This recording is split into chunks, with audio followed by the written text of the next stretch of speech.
à toutes et à tous, bienvenue dans ce nouvel épisode de Spatialiste sur un des phénomènes les plus fascinants de l'univers, les pulsars. Alors, oui, en effet, si YouTube avait existé au moment de la découverte de ces objets étranges, c'est-à-dire en 1967, on aurait pu avoir ce genre de vignette. C'est donc mon info numéro 1. Parce que dans sa définition la plus basique, un pulsar est un astre qui émet un signal électromagnétique de manière extrêmement régulière. Or, quand on détecte un signal régulier, on pense spontanément à un objet artificiel. Après vérification, le signal en question provenait d'un point fixe dans le ciel. Ça ne pouvait donc pas être un de nos satellites. D'autant plus que ça provenait bien de notre galaxie, mais pas du tout du système solaire. Du coup, avant de savoir ce que c'était vraiment, les premières sources détectées ont été nommées LGM1, LGM2, LGM3, etc. pour Little Green Men, en français Petits Hommes Verts.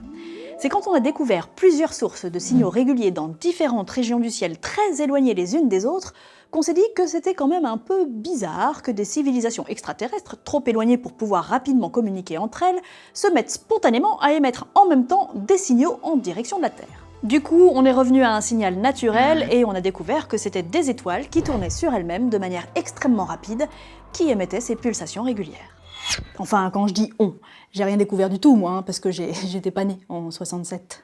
Non, c'est une de ces nombreuses découvertes que l'on doit à la sérendipité. Et c'est ma deuxième info. La sérendipité, c'est le point commun entre l'histoire des découvertes scientifiques et la navigation sur Internet. C'est quand on trouve ce qu'on ne cherche pas.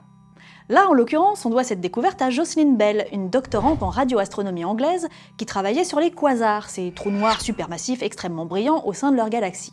Elle venait de terminer de construire un radiotélescope avec l'aide de quelques amis pour observer ces objets-là qu'elle étudiait pour sa thèse.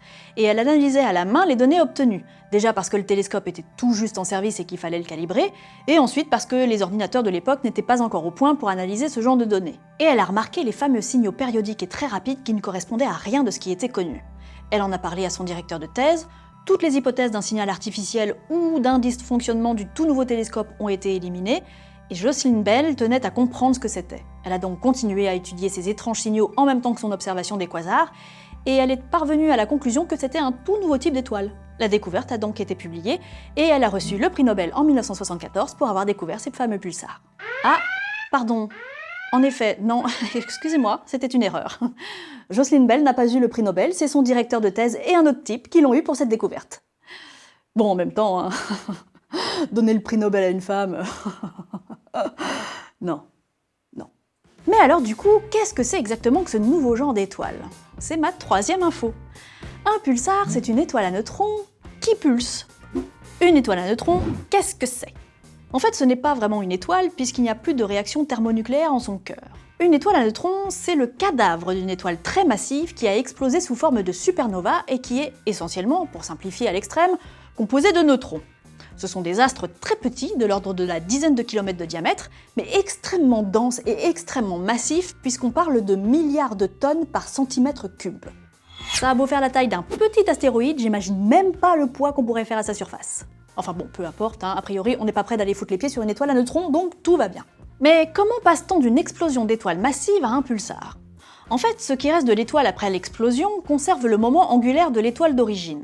Le moment angulaire, c'est une quantité liée à sa rotation sur elle-même. Mais comme on est passé d'un astre gigantesque à un cœur tout petit, sa vitesse de rotation s'accélère considérablement, exactement par le même phénomène qui fait qu'une patineuse tourne plus vite quand elle replie ses bras contre elle. Et alors là, l'étoile à neutrons peut faire aisément plusieurs tours sur elle-même par seconde. Mais il n'y a pas que la vitesse de rotation qui augmente, il y a aussi l'intensité de son champ magnétique. Un peu comme pour nos aurores, les particules chargées sont attirées le long des lignes de champ au niveau des pôles, et elles émettent alors une énergie intense sous la forme de rayonnement électromagnétique, essentiellement dans le domaine des ondes radio. C'est la raison pour laquelle Jocelyn Bell a pu les détecter avec son radiotélescope. Les rayonnements intenses sont situés au niveau des pôles, l'astre tourne à une vitesse folle, et si les pôles sont tournés dans notre direction, alors on peut capter les fameuses pulsations. Et le tour est joué! Comme pour chaque famille d'objets cosmiques, tous les pulsars ne se ressemblent pas, et c'est ma quatrième info.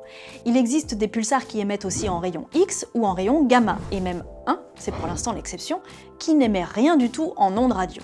Il existe aussi des pulsars binaires, qui sont des couples constitués d'un pulsar et d'un autre type d'étoile, des pulsars doubles, donc un couple de deux pulsars, des pulsars avec des exoplanètes en orbite autour, c'est le cas d'un pulsar situé à 2314 années-lumière de nous.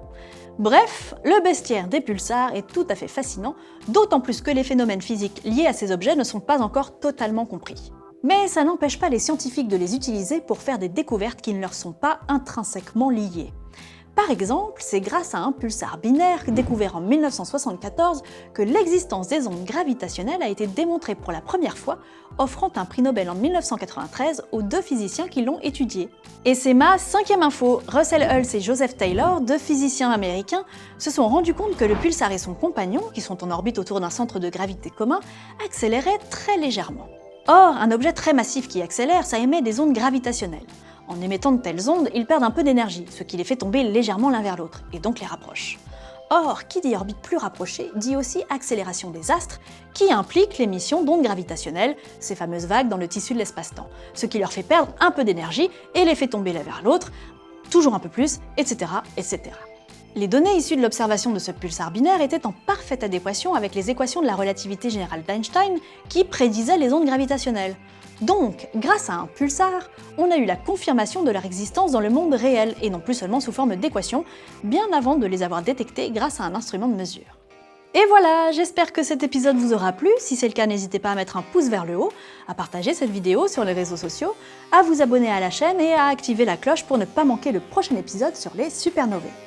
Je vous donne également rendez-vous sur le compte Instagram de String Theory pour des anecdotes scientifiques amusantes chaque jour.